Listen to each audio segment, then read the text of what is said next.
Welcome to the God Culture, where we urge you to challenge tradition as 1 Thessalonians 5:21 tells us, "Prove all things, hold fast that which is good." We do not intend to be confrontational, although we will defend ourselves when challenged in comments, but we compare what the Bible really says versus the traditions of men, which Jesus himself rebuked. Jesus said to the Pharisees, "Full well ye reject the commandment of God, that ye may keep your own tradition." Mark 7:9. Today we are back with 12b of Solomon's Gold series, Where is the Garden of Eden? And we are going to prove the region of the location of the Garden of Eden in this video today, using the Bible, the book of Jubilees, the book of Enoch, and many other sources.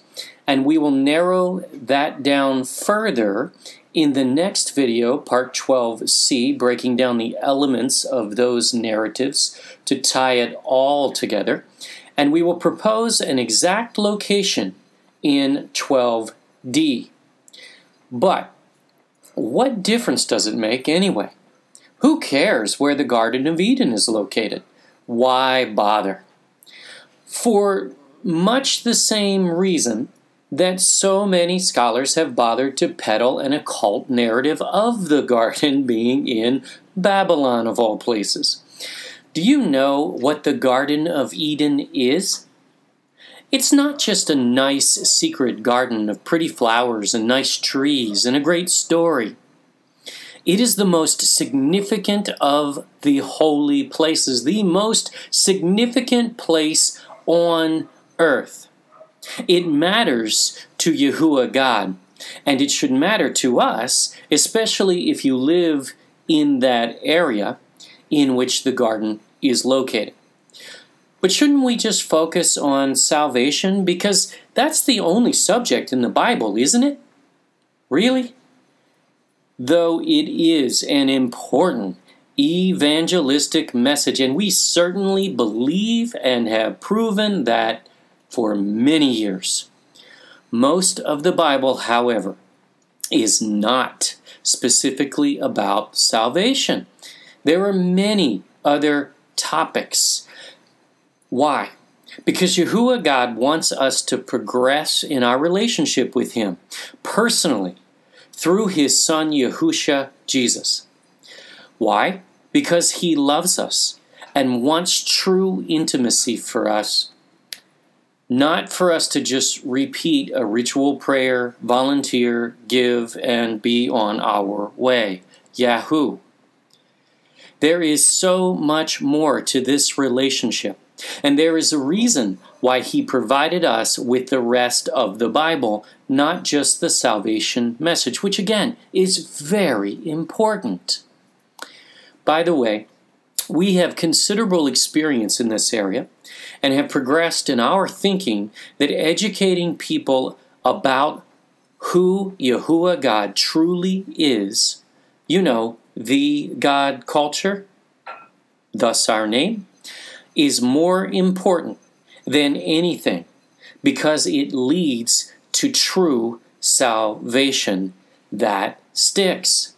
People don't walk away when they truly understand and know Him. Now, we understand that is not what we are all told in church, and we have preached the salvation message thousands of times to thousands of people, only to watch many check the box and go on living their lives as if they don't even know Yahuah God at all. Perhaps they don't. Why does this happen? Because they have not been given any foundation whatsoever. And this is discipleship. That's what is important. Something which all of the churches in which we have been associated have executed pretty poorly, in our opinion. Building numbers is not building the kingdom. This isn't a club, and generally, the modern church has gone far over the line into a watered-down gospel which has no effect just as we were warned. And that is the different gospel or the strange doctrine referred to in the Bible, not the God culture revealing where the Garden of Eden is. Does it tickle your ears when you hear the garden is in your country? Sure it may. And that's not a bad thing. But continuing to allow truth to be suppressed so we could avoid challenges, no way. We will not disobey Yahuah God. This is why we exist. To provide you with insight and foundation you may not hear a whole lot of other places, and encourage you to go prove it for yourself. As we tell you often, we don't mind questions and even challenges, as long as it's not a Jesuit forming our words into saying something we didn't say, and then creating a debate from a false narrative, which is a standard, easy-to-spot tactic we should all be on the lookout for. If you see a steamy response from us in comments, we will let those Pharisees have it the same way Yahushua, Jesus, did, and we will not apologize for it. See, it matters where Mount Zion, Eden, is, because it is being used to form a false narrative which will mislead many, and Mount Sinai, which we proved. It matters where Ophir, Tarshish, Sheba, and Havilah are, because these places matter in history and in future prophecy. Otherwise, we are misreading the Bible, and all kinds of narratives are being formed that benefit a Kabbalistic agenda rather than Yahuah God's. We will continue to unfold this through all of our videos as it is elaborate. So, now that we know where 2 of the 3 holy places of Yahuah God are on earth, Mount Zion and Mount Sinai, let's set off on our journey to the Garden of Eden. And what an excursion this will be. We begin with the scripture in Jubilees revealing Noah's elation that Shem received in his inheritance the 3 holy places of Yahuah God. 1, Mount Zion, we proved, is the navel, middle, or center of the earth. Again, if you are watching this and have not viewed part 12a, stop now and go back and watch part 12a, because it will be difficult to understand some of these points without that foundation. Because this may not make sense out of context. And frankly, we begin this mapping from the book of Jubilees that we're using here in this video in parts 3 and 4 of our flood series. And without that foundation, ultimately, you may wonder why we are using Jubilees, which we explain, or how we arrive at these directions. But they are turn-by-turn directions from Noah written in the book of Jubilees. And when you follow them step by step, you hopefully will find what we've found so far. Feel free to go back and watch those first, or if you need clarification later, try those videos first, because it's very difficult to answer some questions about directions in comments when there is a complete map and visual which we already created for clarification. 2.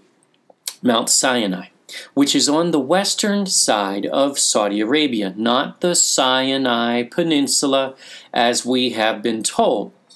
And now for the Garden of Eden. As we said, we will prove the region in which the garden is located today.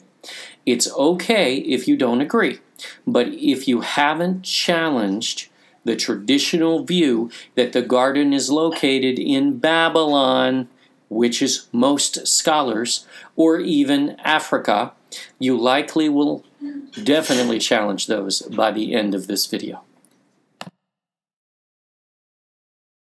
Here is our map again, which is actually the UN logo, which works best because it shows the northern and southern hemisphere seamlessly, so we don't have to go off the screen and back again, as we did in Part 10, Rivers from Eden.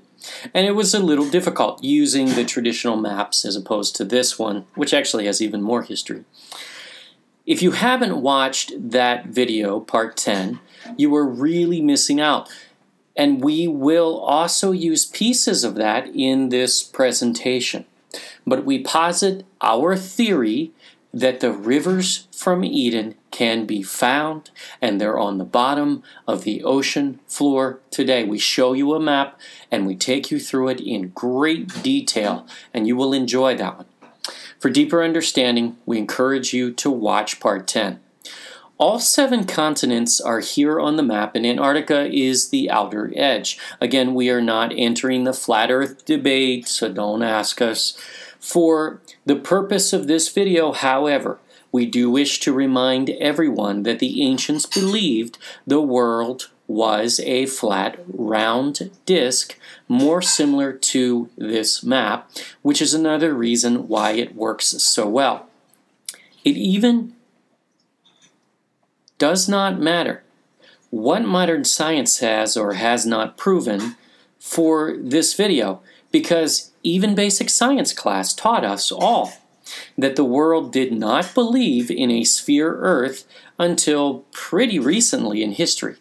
This is a view from above the Earth which matches how Jubilees is written, and perspective matters. Otherwise, one may be inclined to go through the Bible and make assumptions like a place called Aden in Iran is Eden because it, well, sounds the same, right? And it matches, well, 2 of a story of 20 or more elements. Okay, yeah, maybe that doesn't make sense. Or it's in Africa because, well, that's where the Nile River is, because it is a large river that, well, doesn't have 4 heads, nor gold, nor pearl, nor onyx, nor does it surround anything, and there are 2 rivers which encircle entire areas mentioned in Genesis 2, and that doesn't describe the Nile River either. But as long as you ignore, well, almost all the information in the text, it works perfect. No, it does not. However, following the directions in Jubilees, the entire map of the entire Earth comes into full view and focus as the borders are laid out meticulously by Noah himself, which is what one would expect from a man of over 700 years of age, who inherited the entire earth, not a little piece of it in the Middle East. Scholars have not caught any of this research for the most part because they are conditioned to think in the wrong paradigm from the start. They fail to realize the ancient view, and they assert their own view, which is meaningless in bringing these passages to light. And here it is in color, and remember the directions are a little different as the North Pole is in the center, and everything leaving the North Pole is south. East is counterclockwise, and west is clockwise. Everything approaching the North Pole is heading north. Antarctica is not addressed in Noah's directions, which tells us this map is more similar to Noah's thinking, but would be the outer edge, Antarctica that is. One of our viewers noticed that Antarctica was missing from Noah's directions, and even today, not one of the son's lineage has claimed the entire land of Antarctica, but it is split by a treaty between several nations. So, let's jump in. And again, this is a representation of Noah's mapping in which Japheth has the cold areas. Ham essentially has the hot, and Shem's is a blend between cold and hot, as Jubilees tells us. Again, there is much more detail than that simple wrap-up that we just referenced, but take a look at the Flood series, parts 3 and 4, and part 12a of Solomon's Gold series in order to get a full understanding of what we mean. Now, let's commence with Genesis. Genesis 2 verses 8 and 9. And the Lord God planted a garden eastward in Eden, and there he put the man whom he had formed. And out of the ground made the Lord God, Yahuah, to grow every tree that is pleasant to the sight and good for food, the tree of life also in the midst of the garden. Many scholars read this and confuse Eden with the Garden of Eden. However, where it says eastward in Eden, the word in is assumed, as it is not there. The Hebrew word used, translated as eastward, already carries a connotation including a participle. Kadim means eastward, or to or toward the east. A secondary definition, which we find to be amazingly close to what we found in the rest of this series, is Mount of the East, or Mount of the Orient. Imagine that. Which is the same used in the place where Joktan and his sons were headed. And we are going to talk about that mountain in more detail in the next video. The full original Hebrew phrase is Gan, which means garden, Kadim, which means to the east, Eden, Eden, of Eden, meaning garden to the east of Eden. The garden is not in Eden, it's the Garden of Eden, but it's not in Eden. And we'll show you when we talk about how the river from Eden leaves Eden to go to the garden to water it. So notice what these 3 points are forming on a map. A triangle. Just as Jubilees says, they have facing sides. They're facing each other. Now we go back into the directions of Jubilees. Again, Flood series 3 and 4 for clarification. Jubilees 8:16, and it, Shem's territory, extends toward the east till it reaches the Garden of Eden. Wow. This is a mapping of borders, and further references will really illustrate this, but allow us some leeway of saying this is the basic eastern border region of Shem's territory. We will prove this to a point that is really indisputable. By the way, at this point in the directions, Noah places us on the east coast of Africa, including the waters of the Indian Ocean to that point. He does include seas in his directions and waterways as well. So from basically just west of Madagascar, we draw a line east to the eastern border of Shem's territory, the Orient, which matches what Genesis says. Have you ever wondered, though, why is the Orient, Far East, called such? As the earth is round, don't east and west never meet? How did mankind arrive at a cutoff line? How does east have an end? For the same reason that even the Bible refers to the ends of the earth. There's an area where east and west start and end, according to history and the Bible. The term Orient derives from the Latin word oriens, meaning east, rising or rise. The use of the word for rising to refer to the east is because the sun rises in the east. It has analogs from many languages. This is why when Yahushua, Jesus, referred to the ends of the earth, as well as many other scriptures, meaning the area in which the end of the east meets the end of the west, where the sun rises and eventually sets. Japan even calls itself Land of the Rising Sun, and Philippines, though known as the Pearl of the Orient, which we will prove has far greater meaning in keeping its identity of the land of Adam and Eve, refers to itself in its national anthem as Land of the Morning, Child of the Sun Returning. Now back to Shem's territory.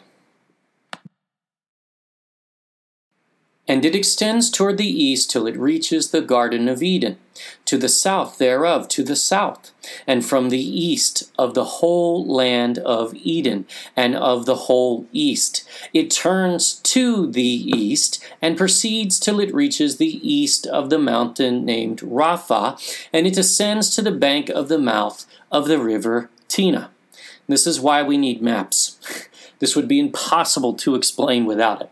But take a look at this map. We've drawn arrows and follow along.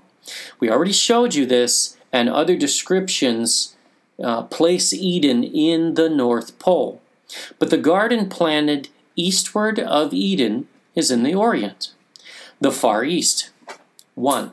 Because that is the end of Shem's territory, as seen here, and also because from the garden Shem's territory covers south of that. And we'll show you Ham's territory, which completely defines this. You can't get to the Rapha Mountains, or historical Rephaim Mountains, named after Japheth's grandson Riphath, known today as the Ural Mountains, and they continue to serve as the dividing line for Europe and Asia in Russia to this day. This is why scholars get stuck on these directions, because they do not realize Eden and the Garden of Eden are separate, and that Eden is in the North Pole and the Garden of Eden is in the Far East. But the next portion is very telling, as Noah repeats the holy places in Shem's territory. And he knew that the 1. Garden of Eden is the Holy of Holies and the dwelling of the Lord. We'll cover that. And 2, Mount Sinai, the center of the desert. And 3, Mount Zion, the center of the navel of the earth. These 3 were created as holy places facing each other, forming a triangle. We know the Garden of Eden is somewhere in the east, but let's prove this further and narrow down the region in which it is located. And in another video, we're going to prove this out to what we believe is the exact location. Here's the end of Noah's wrap-up of Shem's territory, identifying the location of the 3 holy places first. 1. The whole land of Eden, which is Mount Zion at the North Pole. 2. The whole land of the Red Sea, which is Mount Sinai. And 3. And the whole land of the east. This is the location of the Garden of Eden, but we'll narrow it down more. Noah is beginning with the 3 holy places, of course, because they are the most important. Let's identify Ham's border in the east to get a full perspective here. And for Ham came forth this second portion, beyond the Gihon River, towards the south, to the right of the Garden of Eden. Remember, Shem's inheritance stated, and it extends toward the east till it reaches the Garden of Eden. No, Ham's territory does not just identify Africa. The Gihon was just specified as the western border of Shem's territory, and that's where we begin with Ham's border here.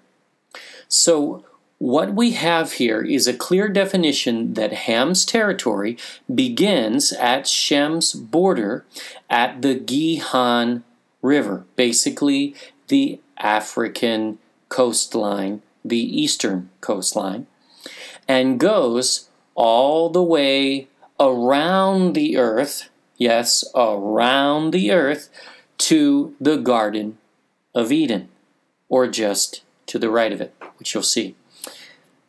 Which it must, because if his territory was to head east into the Indian Ocean, it would trample on Shem's territory at that point. We'll prove this out further so you don't think we're trying to pull some kind of voodoo here. Let's see this on a map. See, the Garden of Eden is all the way in the far east, and Shem's territory blocks most of the coast of Africa on the eastern side, according to the directions. We didn't make that up. That's what Noah's directions say. And again, if you go back and look at the other videos, you'll see the full detail is all right there. Ham's begins on the eastern coast of Africa, but we have a problem. How do we get to the Garden of Eden from there? It's a bold step, but the only logical way to follow Noah's directions, and he set it up this way, we believe, on purpose, so there was no other option. I wouldn't want to play chess with that 700-year-old man for sure. Remember, Genesis 2 says the Gihon River surrounds the entire land of Cush, Ethiopia. And we showed you before the entire land of Ethiopia is the entire continent of Africa. There is no river that surrounds just Ethiopia anyway. But the ancient Gihon River, along with the other 4 rivers from Eden, are at the bottom of the ocean floor. Again, watch part 10 for this as we show you the ocean floor map and really prove this out. It's a theory, but being proven more true every day. We know that the continent of Africa was widely referred to as Ethiopia in history all the way up until the 19th century. Here's a map of the Ethiopian Sea, but it's on the west coast of Africa, with the country of Ethiopia being all the way on the northeastern side. It makes no sense in modern times. Again, a matter of perspective. When we don't understand what the ancients believed, we will mess up our interpretation, especially of biblical geography. And that is important. We must keep all things in perspective here and not look at them strictly from a modern context.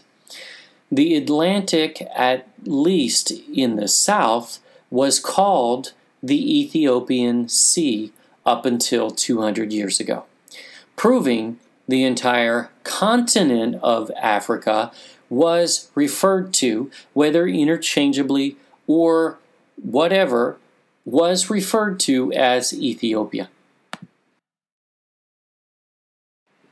And for Ham came forth the second portion, beyond the Gihon, towards the south, to the right of the garden. So Noah lays out the border, the western side of the Gihon, which is Africa, but now we are going to go where no scholar has gone before, of which we know anyway. The border is set, and the next direction is to go to the right of the Garden of Eden. But that's all the way in the far east, according to Shem's directions. And we can't get there by heading east, because that's already Shem's, which proves the latitude, which we show in a minute, must be above Ham's line anyway. How do we get there? Here we go. We go this way, where no territory has been assigned yet, because that's the nature of these directions, and there is no other option, period. What does this mean? Ham inherits Africa, Central and South America, possibly even Mexico and Florida, Texas, Southern California. Because his land is hot and Japheth's is cold, he's to the north, including North America, that's Japheth, which we prove pretty well thanks to Noah. Pause this slide if you need and study it as well as the passage and make sure you get this. Someone is saying, wait a minute, you're showing the Philippines as the Garden of Eden, and you don't know that yet, do you? Okay, we're a little ahead of you, but you'll see. These directions are very clear. Let's keep going. And it extends toward the south. Okay, so we're at the Garden of Eden, just to the right of it, and now we go south. Isn't that the same thing we did in Shem's territory? Yes, it is. Found the Garden of Eden, and we headed south a little. Yes, because Noah defined the border on both sides, and now he brings it home. This is one of the largest keys, and it extends to all the mountains of fire. This threw us off at first, because if you look at all the mountains of fire, all the volcanoes on Earth, the most volcanoes are actually in the U.S. is number 1. Russia is number 2. Most people don't realize that. They assume that the Ring of Fire is where the most volcanoes are. That's not necessarily true, at least not by countries. Then there's the Ring of Fire, but all 3 suns have portions of that territory, so it really would confuse things if it actually means all the volcanoes on Earth. But then we found this. And why haven't scholars gotten this? Because they're in the wrong mindset. They're not even looking to the Far East. They don't even think it exists in those days, and they're very wrong. Historically, in every way, they're wrong. Okay, there's a series of volcanoes in that exact area of the earth, right to the south of the Garden of Eden. It's in the exact place which we are in the directions for Ham's territory. It's called Gunung Apai, which in Javanese means exactly mountains of fire. Gunung means mountain. When it's used twice, it means mountains, plural, and Apai is fire, mountains of fire. This is a literal translation. There are really mountains of fire, and that nails this whole scripture down so that we really understand what Noah's saying here. So this settles the border to the south of the Garden of Eden, where Shem has the north of it and Ham has south of it, including Australia. It also covers a piece of the southeastern tip, defining Shem to the left and Ham to the right. But Noah repeats this another way in this passage to confirm. In the next verse, he writes of Ham's territory, which he has just defined the northern border as the Mediterranean Sea, which is part of the ancient Gihon River from Eden, which surrounds all of the land of Ethiopia, Africa, and goes along the river Gihon till it reaches the right of the Garden of Eden. See, we're already heading west at that point. So you're at the northern tip of Africa and you're heading west. From the European border, one would follow the Gihon from basically Egypt in northeast Africa to the western tip. Then that border would go beyond the Gihon. That's where the Gihon would end. So it keeps going west. So where does it go? Well, it goes to the Garden of Eden, right to the right of it, right? So how does it get there? Well, it gets there by traveling around the entire earth, all the way to the other side, all the way to the right of the Garden of Eden. So looking at these directions in reverse on a detailed close-up map gives us a true position of the Garden of Eden, which is to the east of Eden, Mount Zion. By the way, we only drew a few volcanoes, as there are 147 of them, and they are basically all over Indonesia, even the Indonesian portion of Borneo. Coincidentally, right at the border of Sabah and Indonesia, on Borneo. But that can't mean anything, right? Certainly that border wasn't formed by Noah, was it? The garden is near the border of Shem's east, and Ham is to the right of it. As we headed south in both territories, the Garden of Eden is north of the mountains of fire in Indonesia. The red triangles on this map, but again by the border between Shem and Ham on Shem's side, in Shem's eastern territory by the border. Look again at the border laid out by the mountains of fire. They form the border to the south, but also define the border to the east, so we know how far east Shem's territory goes. Because his inheritance shows the garden on his border, but Ham's comes over just to the right of it and heads south, and so does Shem's. It could not be clearer. Then the mountains of fire. See that? So, where is the Garden of Eden? It's around the area of the Philippines. How do we know it's not mainland countries like China, Vietnam, Laos, etc.? Because they are too far from the east border of Shem, which is defined by the mountains of fire. How do we know it's not Japan? Because Japan is too cold for Ham's territory to be just to the right of it. Because his territory is hot, remember? According to Noah. Japheth's is cold, and Shem's is blended between the two. But Ham's cannot be cold. Just what is due north of Indonesia?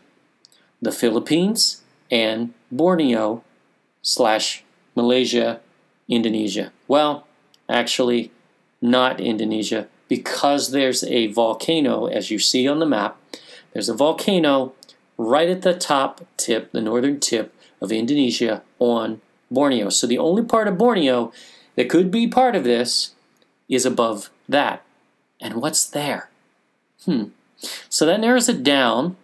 But look, Borneo, Malaysia, is west of Shem's border with the Philippines in between, which means Ham's territory could not be to the right of it as a border, which, remember, is what is being described here. It's also too far from the border.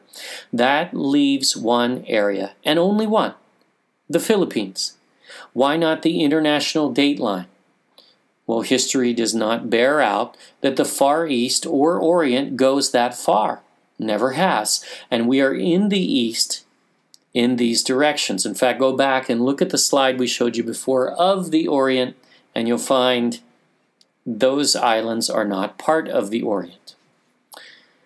In fact, look at the indigenous cultures of Indonesia, Australia, Papua New Guinea, Samoa, etc., and you find greater similarities to that of Ham's territories of South America and Africa, but not with Asia necessarily. Could Shem's territory include Palau, Yap, and the Marianas? Perhaps, but remember, there are additional ties to the Philippines as Ophir. There is a reason why Solomon built a brand new navy and port on the Red Sea to take a 3-year risky journey to Ophir for gold and resources, which his father David already had placed aside in the treasury. because it was an area within his family's territory, Shem, the family of Shem, with the greatest history in which he was aware, where Adam and Eve lived. And we'll prove that even further. Indonesia is not Shem, it's Ham. Malaysia falls within Shem, but that's a very new country in history. So let's trail off in that direction for just a moment.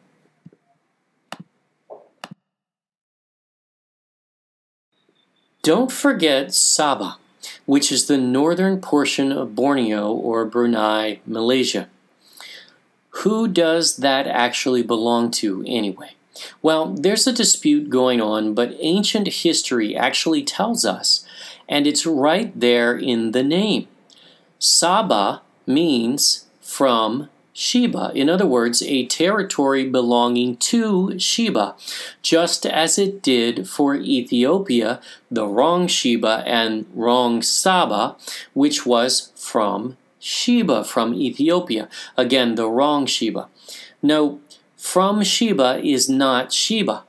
It's Sheba's property, just as Ophir in Saudi Arabia, which means towards Ophir, is not Ophir by definition. It's toward it. So it pretty much says, this isn't it. For those who may not know this, the Philippines owned that land before Malaysia and still claims ownership of it. Who knows how the dispute will settle, but we firmly believe that ancient maps, which we show, and this finding prove this because Sabah is a territory from Sheba, which is part of Sheba, Ophir, Philippines. And just a quick note, notice how history began to be rewritten even at the time of this map by Jesuit Pedro Velarde.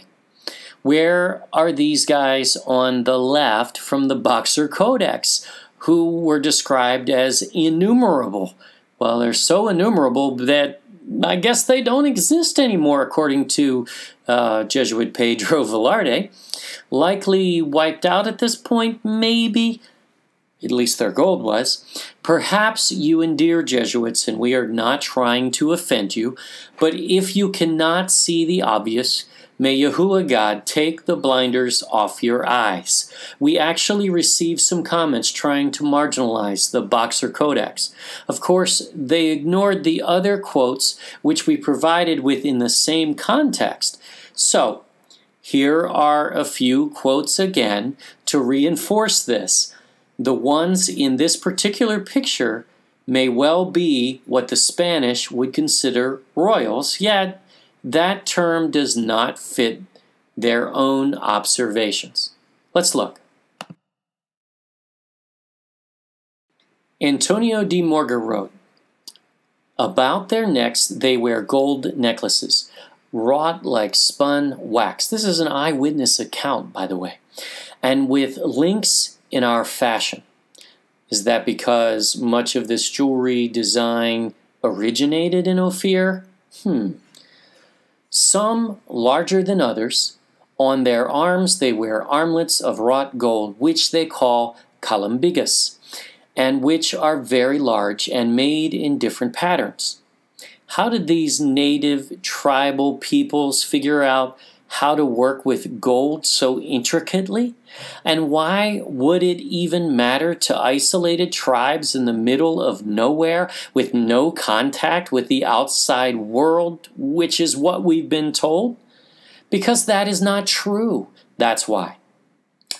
Some wear strings of precious stones. We had someone try to argue that there are no precious stones in the Philippines. Actually, there are in Mindanao. However, even if there weren't, as far as native in the mountains, it wouldn't matter because they traded the gold for the jewels, if nothing else, but they were here. Strings of precious stones, cornelians and agates, and other blue and white stones, which they esteem highly. Why blue and white? Look into that. They wear around the legs even their legs. Wow. Some strings of these stones. Really? Stones around their legs. That's amazing. And certain cords, like the sacred thread, covered with black pitch in many foldings as garters. We actually had a couple of people try to make the point that there are no precious stones in the Philippines. You can certainly make whatever point you wish, but these aren't our words. This is an historian, and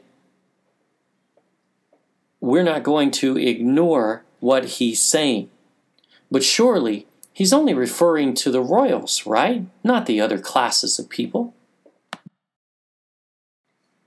Guido de Laverzaris wrote, "There are some chiefs in this island, barangay captains, who have on their persons 10 or 12,000 ducats," we'll discuss this, "worth of gold in jewels, to say nothing of the lands, slaves, and mines that they own.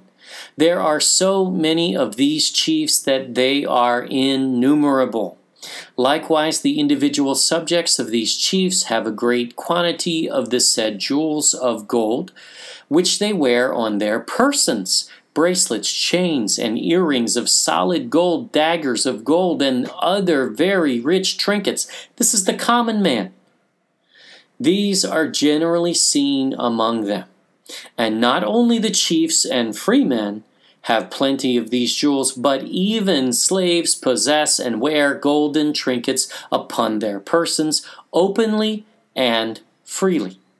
Wow. Note the intricate craftsmanship described here by de Morga even refers to ancient times, meaning these Ophirians had been creating these works of art for a long time past from antiquity. And we're going to show you another quote.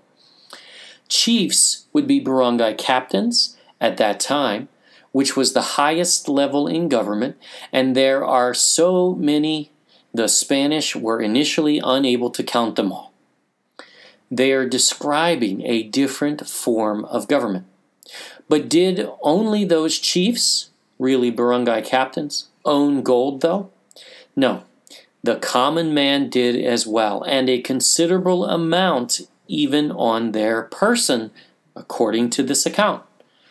But not just these barangay leaders and free men, common men, but also the slaves had this wealth, and it was wealth. Don't let anyone marginalize that. They're trying, but they're going to fail because they're wrong.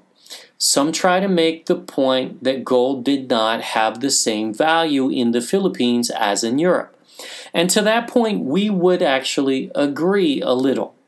From reading many of these quotes even, it appears gold had about half the value in the Philippines as it did in Europe. But with such an overwhelming amount of this is no surprise. In market rules of supply and demand, that is normal that the price goes down when the supply is higher. However, half the value still equals great wealth in this case. And these possessions belong to all classes according to the same Jesuit order observations, which would later be suppressing and rewriting history. The larger point is that gold still had great value as it was used to trade. All evidences point to a robust economy of Ophir at that time, and that cannot be marginalized. And we're about to show you something that will nail that point. They just don't want you to see the theft wasn't from a government treasury. It was from your families, Filipinos, the common man, the barangay captains, and even the slaves. We're all robbed. And this is why we rail against the role of the Vatican in all of this. By the way, notice the measure of gold here. Each of these innumerable barangay captains wore between 10 and 12,000 ducats of gold on their person. So what is a ducat anyway? There are several estimates, but we'll use one in the middle. In 2012, Business Insider estimates a ducat of gold in the 1500 era as a ducat's weight is roughly 3.5 grams or 0.11 troy ounces of gold weight. So 3,000 ducats is roughly 530,000 US dollars at today's gold price. So let's math this out. If 1 ducat equals 3.5 grams of gold, 10,000 ducats, the smaller number worn by the barangay captains on their person, equals 35,000 grams. Goldcalc.com tells us as of September 2017, 24 karat pure gold, which is what this would be, is worth $43.01 per gram. 35,000 grams times 43.01 per gram equals 1.5 million US dollars. Whoa! Now we didn't make this up. We didn't write this. The Spanish Jesuits did. And remember, this wasn't in a safe. It was on their person. They wore it publicly because they knew it was safe to do so. What a poor people this must have been indeed. And this class alone was innumerable. And all classes had some of this wealth on their person, whether alone what may be stored away, what they had in other assets other than gold, such as land, gems, pearl, silver, livestock, agriculture, and so on and so forth. I don't know. What do you call a society which has an innumerable amount of millionaires? We can tell you what the Jesuit missionaries call them: pray. Just as they did South America, Hawaii, most of Africa, and all over the world, which is what got them exiled from 85 countries. This scheme of the Jesuits is not limited to the Philippines. It is steeped in their history all over the world. Research it. And what's the coin pictured to the right? Let's take a brief look.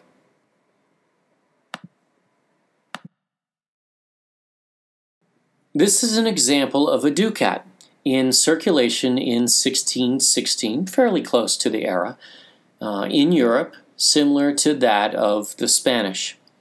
Why is there a Jesuit IHS symbol on a gold coin if they were merely a religious order?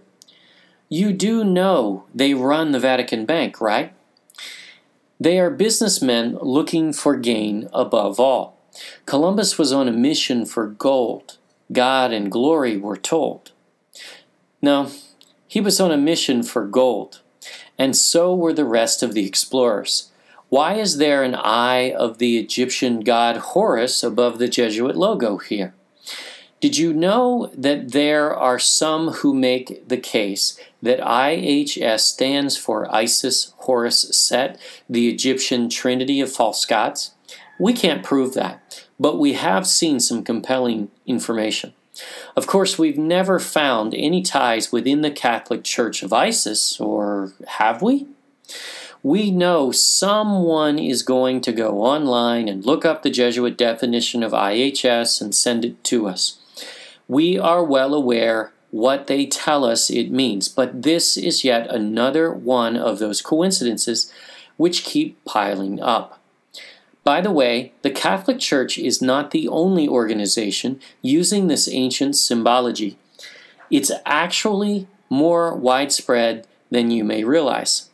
If a church is using an ancient symbol, and their only answer is that they changed its meaning and Christianized it, look deeper, because there is no such thing.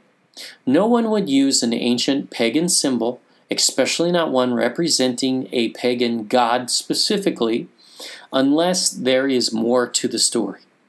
Why is the mythical phoenix, which is in occult lore, rising from the ashes of destruction, bringing order out of chaos? Why does he appear on this money and much of the modern money? It still does today. In fact, research the introduction of the American eagle in the U.S. seal, and you'll find that Ben Franklin described it as a phoenix, not an eagle, but changed the description because he thought it would not be accepted as a phoenix. That's where the American eagle came from. Do these kinds of facts matter? They do if you are going to fulfill Yahushua's will for you to not be deceived. One last thing, they call this a Sophie. Who or what is that? Sophie or Sophia means wisdom. And if you have reviewed the Da Vinci Code by Dan Brown et al., you will remember that's the name of the supposed modern descendant of Jesus, who actually fathered children through Mary Magdalene, according to them. We didn't say that. They're saying that. We don't believe it. A tie between the Jesuit order and that secret occult doctrine. What a lie. This kind of symbology has been used by the Vatican since its inception. We could do several videos just on that one topic alone. We just don't find it as important today as much of the other things we're dealing with. But we will get there. This kind of symbology is important because if you're using it and you don't know what it means, then that also is very telling.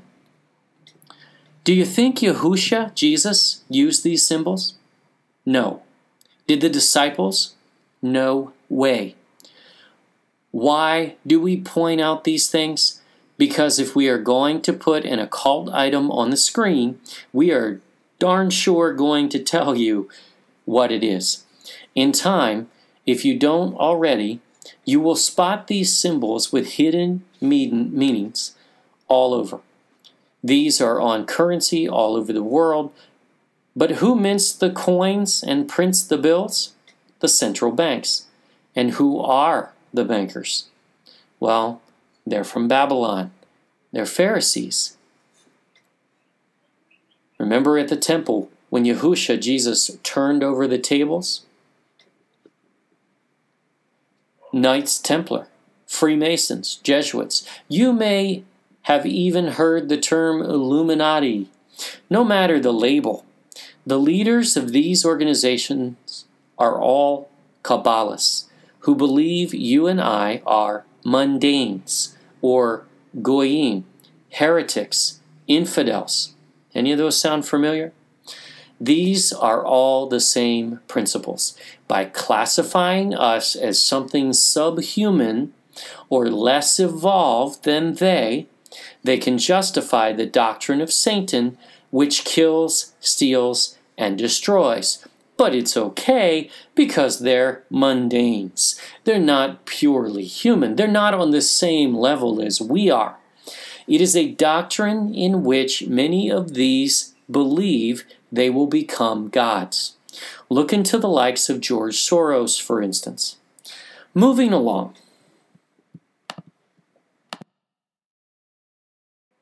One last quick quote, just to reaffirm and set the foundation historically, from Hernando Raquel in 1574. The natives proceed more slowly in this, in mining for gold, is what he's referencing, and content themselves with what they already possess in jewels and gold ingots handed down from antiquity and inherited from their ancestors.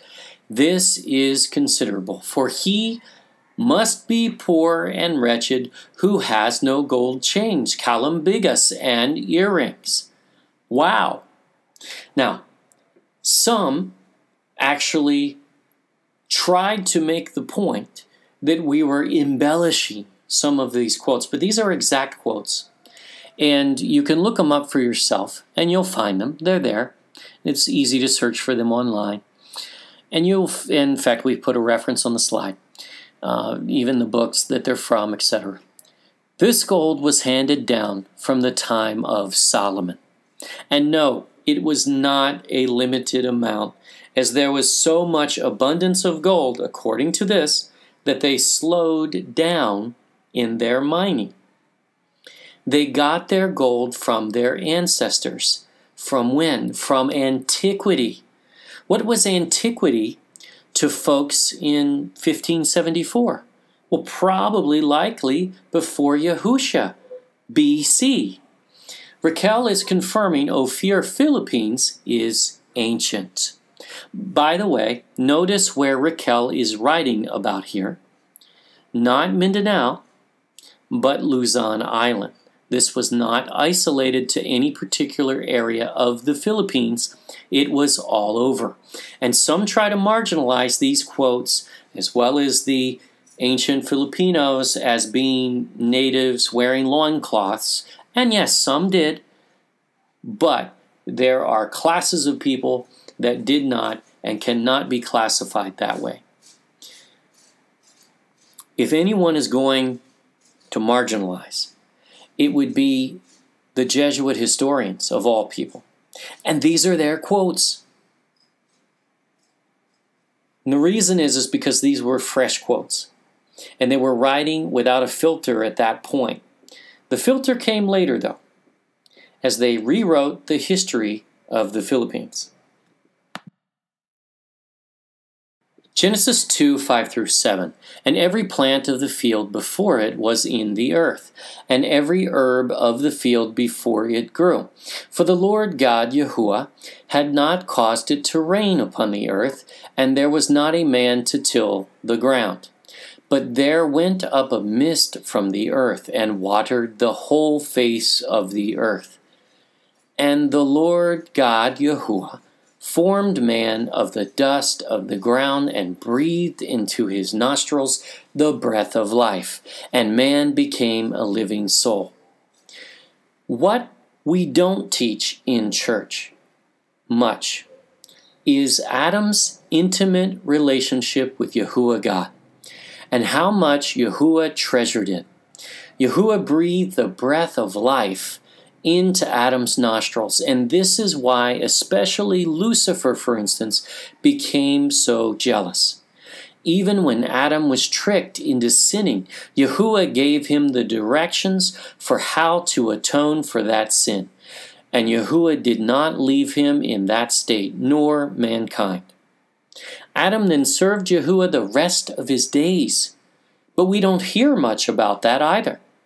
Also notice a soul is not living unless it has Yahuah God's breath of life, which is why the Nephilim, which we'll cover more in the Flood series, are considered basically the walking dead.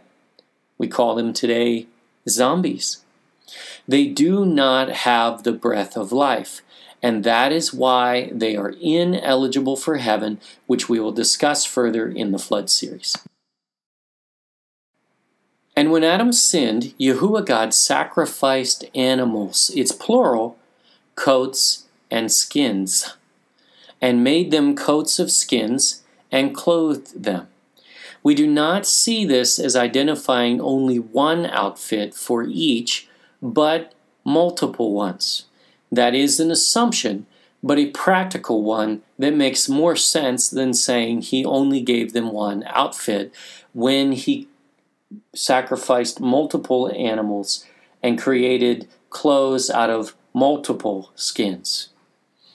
The relationship between Adam and Yahuah God did not end with the fall, and if anything, it was strengthened as a result. Just as when David sinned, he repented, atoned, and Yahuah God forgave. And even Israel has played the harlot with other gods, yet Yahuah still finds a way to restore relationship. This is what he is all about. And we'll make that point over and over and over again. It is the story of the entire Bible, almost every account. Back to the garden. What was the Garden of Eden anyway? Jubilees says, and he, Noah, knew that the Garden of Eden is the holy of holies and the dwelling of the Lord, Yahuah. Now, we have established that Noah knew exactly where the garden was and gave detailed directions. It is not a secret and never was. Where have we seen this description, though, before? The Holy of Holies and the dwelling of Yahuah. Well, it's in the description of the tabernacle as well as the temple in the city of David. It had a Holy of Holies, which only the high priest could enter, where Yahuah God dwelled physically in the Ark of the Covenant. Dr. Michael Heiser covers this in full detail, where he even links Yahuah God's council of angels to the Garden of Eden. And we agree with him on that point. Not on everything, though, because he is ultimately a scholar who has more perspective than most scholars, yes, but still, deep down, does not completely believe the Bible from what we have observed from his teachings. Let's be clear, though. The temple is not in the city of David, Israel, any longer. And neither is the Holy of Holies, nor Yahuah God's presence. Jerusalem, Israel, the city of David, Israel actually, is not one of the three holy places on earth of Yahuah God. Much is made out of the importance of the land, and it is especially historically, and it will play a role in the last days. But it is not the heavenly Jerusalem, because that's the Mount of Congregation, Mount Zion, in the middle of the earth, and it is not the Garden of Eden, where Yahuah God still dwells, and his Holy of Holies is still there, his permanent one. It is important, and no one replaced Israel, so don't anybody accuse us of replacement theology. We don't believe in that, we don't support that, but we don't support Zionism either. But the definition has expanded of Israel to include Gentiles who are grafted in if they so choose. Nor are Hebrews automatically saved because of their ethnicity. No scripture ever supports that. Nor their religion, because Judaism isn't mentioned, not even once in the Bible. Isn't that odd? And supposedly, that's the original religion of Yahuah God. No, it wasn't, because he never formed a religion. He formed a covenant relationship with Adam, with Enoch, with Noah, with Abraham and Moses and the Israelites and Yahusha and the disciples. I mean, it was all relationship. The whole Bible is about relationship. We are going to get into this in more detail, and we are even going to get to a series on Revelation at some point, which will put things in focus, especially based on these findings. We are not reinterpreting the Bible, but restoring the original, because the ancients knew everything we have taught. And what we are saying is pretty consistent with that which matters far more than whether we ever match any denominational doctrine in which we have no interest. We have lost much of this knowledge, but none of this is actually new. We bring it to you free of charge, and we ask for nothing except follow the teaching, test it, and once proven, share with others. Not just our videos, but you make it your own, and share it in your own words. We aren't licensing any of this, nor trying to control this message. This is the Holy Spirit's message. not ours. There are already pastors out there incorporating this into their church sermons, and evangelists traveling with this message. Yes, there are. There's a minister of music touring with this message right now, and even a seminary incorporating portions of Solomon's Gold series in their curriculum, even including the River from Eden theory and Havilah, the ancient land of Adam and Eve, the Philippines. We cannot even make videos fast enough for the demand ourselves, unfortunately. This research is intense, and we want to get it right. We would move faster if we could, but we want it to be right. It won't be perfect. We might mess up a little reference here or there, but you know what? We're striving for excellence, not perfection here. However, freely you have received, and freely give. Share this message with others. Not all will accept this message, but there is a remnant of people who will prove it for themselves, and in time, much of the Philippines will come to know this. It's not about the God Culture YouTube channel, or whether we can sell books and go on speaking tours, and it's about you rising up and following His will, which only you can discover. Let's go back to our River from Eden theory for a few moments. Here's the old map we used in part 10, but again it's clunky because it goes off one side and into the other. Let's look at this on the UN-style map we have been using. Oh look, the River from Eden starts at the North Pole in the land of Eden, just as the passage says. And a river went out of Eden. Where did it go? Out of Eden. It left Eden. The land of Eden and the Garden of Eden are two different places. And what was the river's purpose? To water the garden. So imagine that. The Garden of Eden is right at the end of this entire worldwide ancient five-river system at the ends of the earth. All those important clues, by the way. And from thence it was parted and became into four heads. Does it say the four heads had to part in the exact same place? That's what some scholars look for, most for that matter. But it's not what it says, is it? Just four heads, which could be in different places and are not connected other than by the river from Eden, not to each other. The name of the first is Pison. That is it which compasseth, surrounds, the whole land of Havilah. No, the little river from Iran that surrounds nothing does not fit the Pison River, nor does any river in Iraq, nor Africa. Scholars can only make such a case by ignoring what the Bible actually says, where there is gold.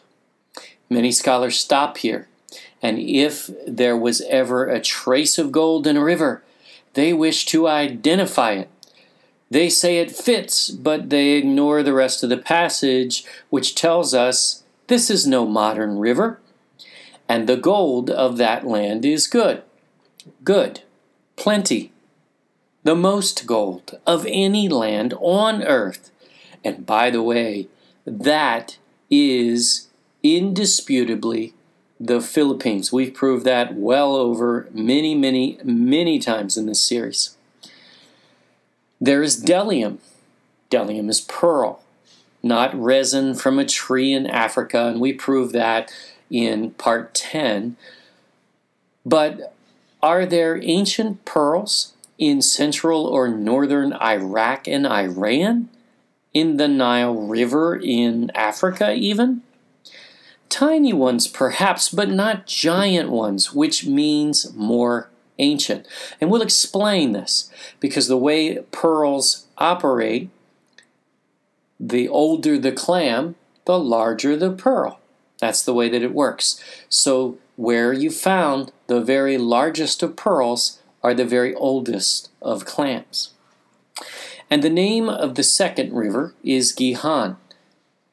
Oh, I'm sorry, I skipped. And the onyx stone. Okay, so and the onyx stone. Again, we are definitely going to cover this one, and if you don't know this, you're going to be surprised perhaps. But onyx stone is very prevalent in the Philippines. Again, not in those areas of Iraq and Iran, and we'll cover this. And the name of the second river is Gihon. The same is it which compasseth, or that compasseth, surrounds the whole land of Ethiopia. Again, whole land means whole, the whole continent, all of the land. And there is no river surrounding just Ethiopia. And it has to surround to fit the definition by the verse. And that's quite a fact to dismiss in picking a river to fit, well, an occult theory that leads to Babylon. Because that's really what's behind that. We proved already the Ethiopian Sea was the name of the Atlantic Ocean until the 19th century, proving that all of Africa was associated as Ethiopia, not just the country on the northeast side. And the name of the third river is Hiddekel. Now, some translations say Tigris here, but that was never its name, and has no tie, and even doesn't fit. Even if somehow that miraculously was the name of the Hiddekel, Tigris, Hiddekel, can't make that connection, but let's say it is. Let's give them the benefit of the doubt. The Tigris is fed by the Euphrates, not the river from Eden. So how can it be a head of the river from Eden when it's a head of the Euphrates River? Doesn't work, does it? And even if it did, that modern river is just not deep enough. Because we're talking before the flood, before the world ocean. Let's continue. That is it which goeth toward the east of Assyria. And the Tigris is not east of Assyria. Nor does it flow east, as some would like to say. It flows south. And the fourth river is Parat. Now, the KJV, as well as many translations, actually here say Euphrates. And that is an assumption made by translators in which we find no real support. Parat is the name of the river in the original Hebrew and always has been, and it does not equate to the Euphrates in any way. And the modern Euphrates also doesn't fit this system because it is not east of Assyria. Don't they read the passage? It also flows in the wrong direction as well, and it also is not fed by a main river. See Part 10 for details and sources. We lay this out in much more detail, but we wanted to do a quick synopsis for the benefit here, because now we're going to talk about the Pison River. And what land is surrounded by the Pison River? Ancient Havilah. Havilah is again a variant of the real name of Eve, Havah, in Hebrew, and it means one who suffers pain that brings forth, varying it to the exact meaning of Eve's curse from the Garden of Eden. And this is the land that Cain, Abel, and the descendants of Adam and Eve were born. But did you know why the land was so significant to Adam and Eve? Certainly the gold, pearl, onyx, and the fact that it was right next to the garden, yes, but even more significant. It can be found in the book of Jubilees and Genesis. And on the new moon of the 4th month, Adam and his wife went forth from the Garden of Eden. And they dwelt in the land of Eldah, in the land of their creation. And Adam called the name of his wife Havilah, Eve. But this just clarifies Genesis with something we have missed all of these years. This is why we need Jubilees. Genesis 3:23. Therefore the Lord God, Yahuah, sent him forth from the Garden of Eden to till the ground. What ground?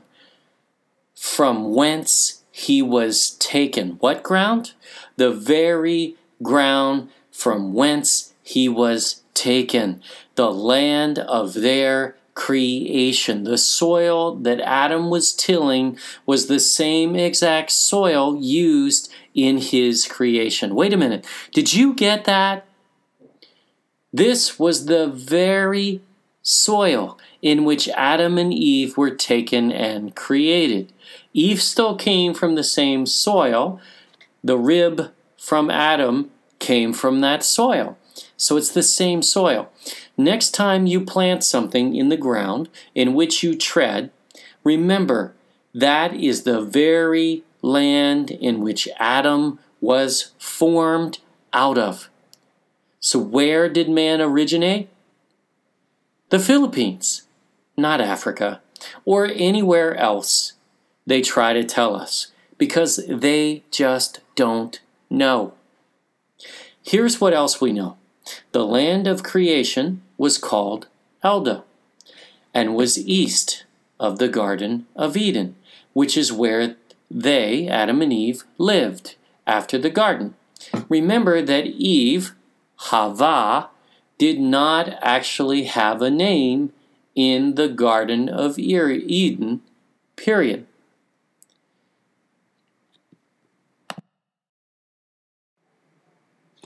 Eldah is Havilah's original name before the fall, and Adam already knew this land because it was just east of the garden, and he knew it was the land of their creation because he was aware and alive there just after being created and spent the first Sabbath there, not in the garden, because it wasn't created until the 8th day.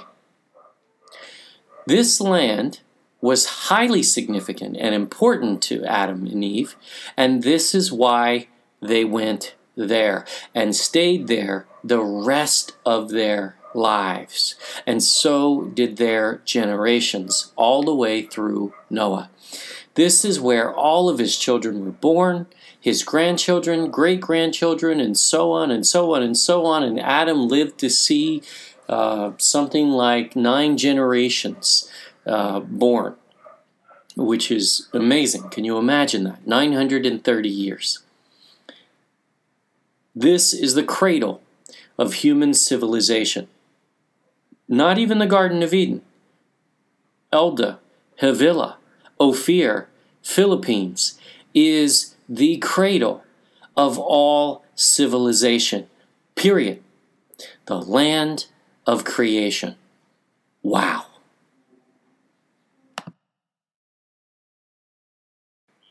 Genesis 3:20, and this is after the fall. And Adam called his wife's name Eve. We just saw that in Jubilees as well. Because she was the mother of all living. She was named by Adam in their new land after the fall. He also named her Havilah, and then turned around and named the land after her curse, Havilah, one who suffers pain that brings forth. That makes a lot more sense than trying to fit something, really force something else into a passage, which just is not there. This is. And the clues we receive in Genesis 2 regarding Havilah are the most telling, and we'll cover that in the next video. So let's plug this location of Havilah, formerly Eldah, into our map. Part 10 further explains the river Pison if you need clarification further. And here are the details. East of Eden by Shem's eastern border, north and to the left of Ham, the mountains of fire. Havilah, Elda, land of Adam and Eve, is east of the Garden of Eden. And here's another passage that narrows it down a little. After being taken to the third heaven, Enoch writes this description looking down on the earth. Its root is in the garden at the earth's end. Oh, you mean the Garden of Eden is at the ends of the earth's end? Haven't we heard that before? Look at this well. The garden is at earth's end. Not Eden, the Garden of Eden. And what else is at the ends of the earth? We know that that's what Yahuah refers to, Sheba. And we know that Isaiah refers to Ophir, Tarshish. So it's all in all, Ophir, Sheba, Tarshish, Havilah, Elda, whatever name you want to use, is the same land. And paradise is between corruptibility and incorruptibility. Now, some scholars actually try to tell us where this is, but this is not a direction.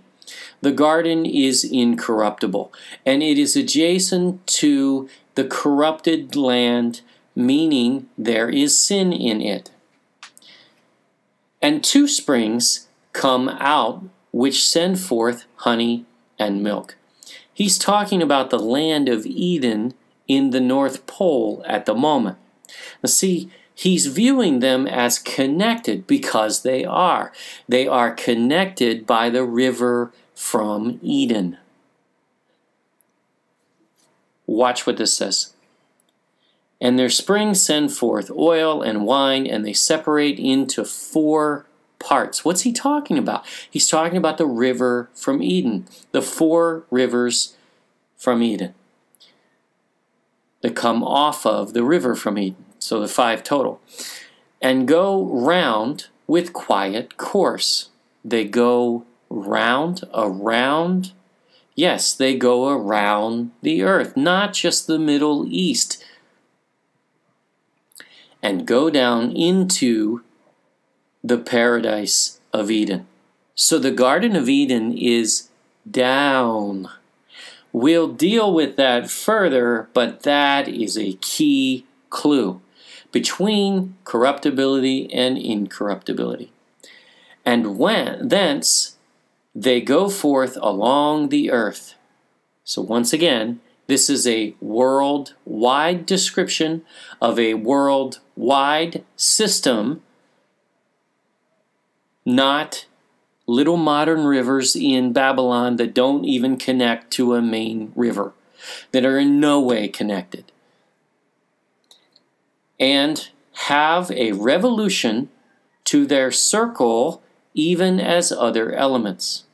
So there's a revolution to their circle. In other words, they go around the entire earth. They go around. They make a circle. Okay, look at the map. Is this not clear?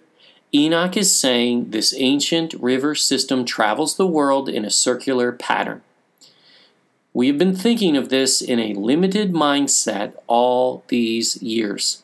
Now someone is going to say these rivers aren't of milk, nor of honey, nor of oil, nor of wine, right? These are all metaphors that we will get to at some point, but we don't have time in this video. So where is the Garden of Eden? The Garden of Eden is on the western side of the land of Havilah. Why? Because it is by the border of Ham, to the left of it, and north of Ham's mountains of fire, Indonesia. And east of the Garden of Eden must be land, where we will pinpoint this further, but we remind you of the clue from Enoch. It's down. It's not on top of a mountain, And we'll show you more references, and it's not on what is sea level today after the flood. It's down. How do we know this? Because the river from Eden serves one purpose: to water the Garden of Eden. It leaves the land of Eden in the North Pole, which is exactly where the mid-ocean, mid-Atlantic ridge starts, which is a 40,000-mile-long ancient river, which comes to the surface of the ocean floor. And it still functions today, balancing the pH of the oceans through its hydrothermal vents. It breaks into 4 heads along the way. The Pison is listed first, yet it's at the end though. Does that make any sense? Actually, in the Hebrew mindset, yes. Remember, you were talking about a language that starts on the right or east when one is talking directions and goes to the left or west. Not a surprise at all. There is nothing in the passage specifying that the first river has to be the first split. The first river is the most significant river, as the Pison River is the longest tributary of the river from Eden system. But remember again, even though there are 5 names, it's all one river system according to the description. So the river from Eden waters the Garden of Eden, practically at the very end of the entire ancient river system at the bottom of the ocean floor. So it all ties. The river from Eden, including its scientifically provable flow downhill around the earth, the land of Havilah, variant of Hava, named for Hava's, Eve's curse, as one who suffers pain that brings forth, the exact directions pointing the same location, double verifying its position and where it is.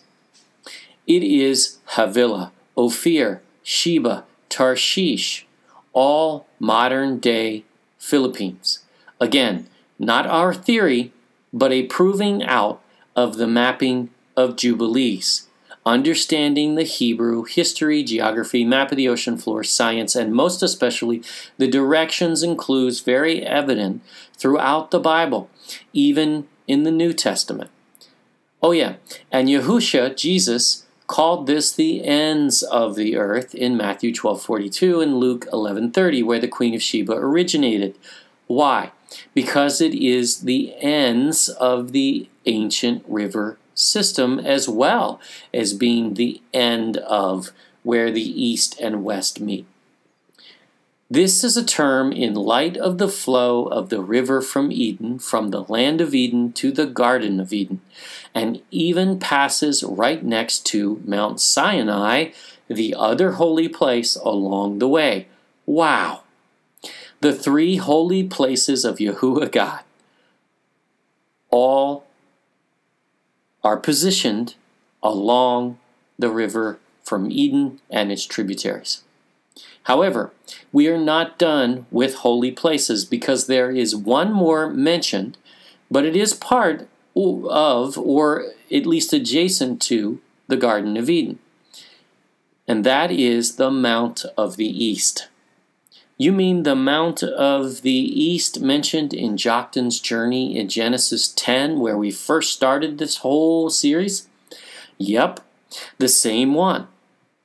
And that was where they were headed, because they knew where they were going, and we are going to prove that even further, because the name of that mountain is really going to bring it home.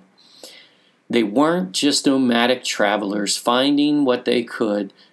They knew the earth from Noah and Shem, and they were going to a specific place for a specific purpose, for the same reason that Solomon was going to a specific place for a specific purpose. It's all the same. It's all intertwined. And now we have completed our triangle of the 3 holy places of Yahuah God, on earth. Mount Zion, the navel middle center of the earth in Eden at the North Pole, Mount Sinai in the center of the Midian desert in Saudi Arabia, and the Garden of Eden east of the land of Eden on the eastern border of Shem, north of Ham's mountains of fire, Indonesia, and left of Ham. The Holy of Holies, where Yahuah God dwells, where Enoch still resides to this day, and it's in the region of the Philippines. It's not in Indonesia, nor Malaysia, nor mainland China, etc. Not Japan, which is too cold for Ham to be to the right of it. It's the Philippines and nowhere else on earth. This is why Joktan's sons headed to the Far East, and we'll deal with that further.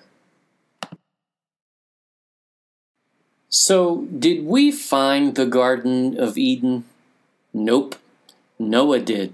And we are just following his directions and proving it other ways as well. You know, it's funny. I guess a few folks have been watching this series, but somehow arriving at the opinion that we have nothing better to do than make Filipinos feel good about themselves. No doubt, the journey this series takes one on would make anyone feel good to know that their country had such a history, especially one that is termed a third world country, but it's not.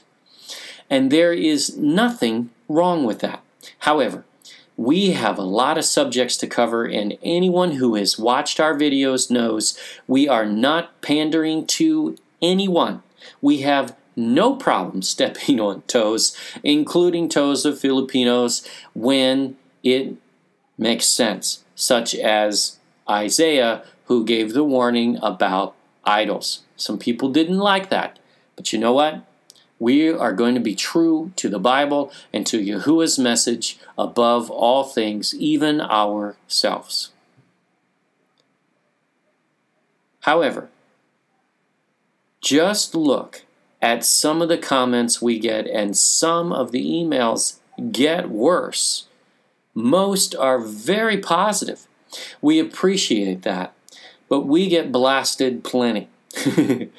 We don't care, and it's fine. We'll take that.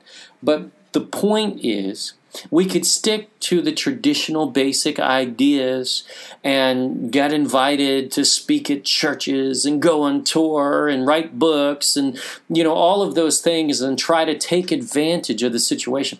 We don't care about that. I mean, I don't know how else we can prove that. We don't care. It only matters that this represents the truth, which we have represented to the best of our ability throughout this series. We haven't fudged anything. We've supported all of our points, even if you don't agree with one here or there. What we have found, however, is that when a Filipino tells us they believe something because it has been passed down from their ancestors, we listen. If you look at our initial comments, Filipinos were telling us the 3 kings, which is really 6 or more, who came for Yahushua's birth bearing gifts just 2 years after, came from the Philippines. And we consistently answered that our research had not proven that at that point.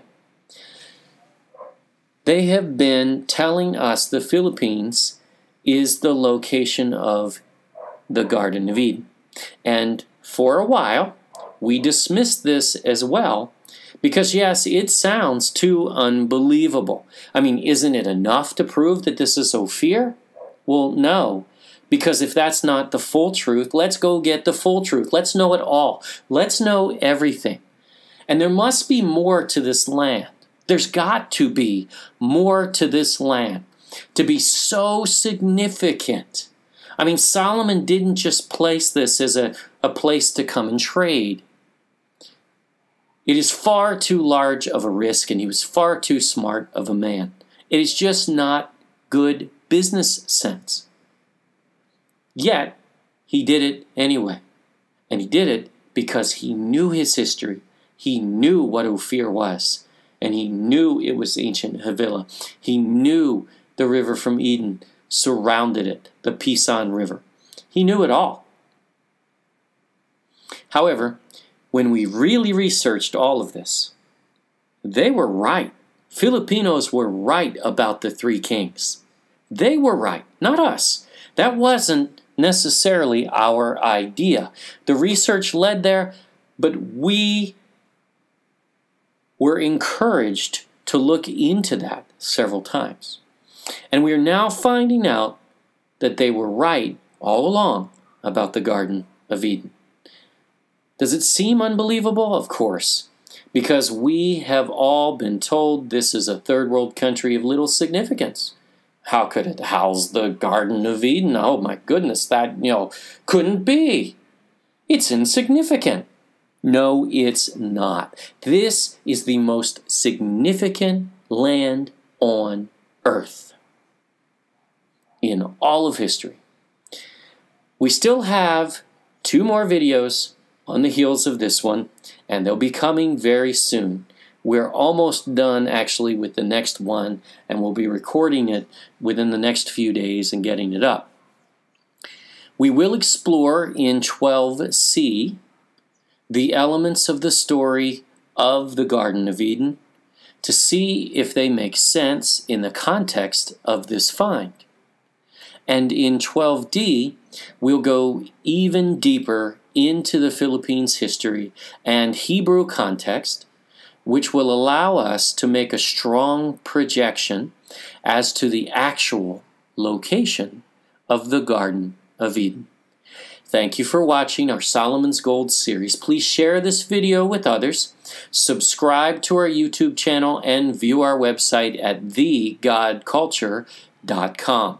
Always remember to prove all things for yourself. Yahuah, God bless.